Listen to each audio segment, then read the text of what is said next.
is. Right now, crews are beginning demolition of the iconic Building 4200 at Marshall Space Flight Center.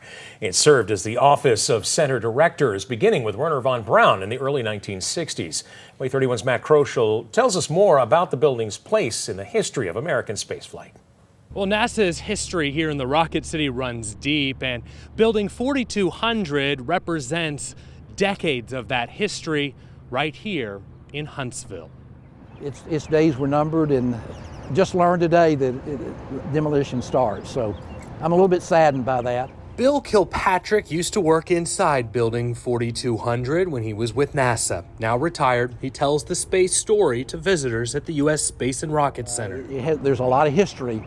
A lot of famous people have been in that building that helped create the space program. The curtain wall structure has housed every Marshall Center director, including its first, Dr. Wernher von Braun. Photos from NASA's archives show him at the groundbreaking in 1962. But I understand that things have to go. Recent structural issues and major costs to remodel the building forced NASA to make the decision to decommission it earlier than expected. You need to put something there that reflects the history of the Marshall Space Flight Center, NASA, and the progress that has been made over the decades. So a memorial of sense, big fountains maybe, I don't know. I hadn't really thought about what you could do to replace that building.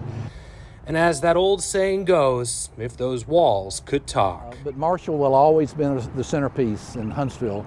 And Rocket City is known worldwide now. NASA tells me once the demolition work is complete, that site will stay vacant for now. There are no plans for a new building, at least not yet. Reporting in Huntsville, Matt Kroschel, WAAY 31 News. Marshall Space Flight Center manages the Artemis missions now. We'll have complete coverage of America's next trip to the moon, including our recent reporting from Kennedy Space Center at WAAYTV.com.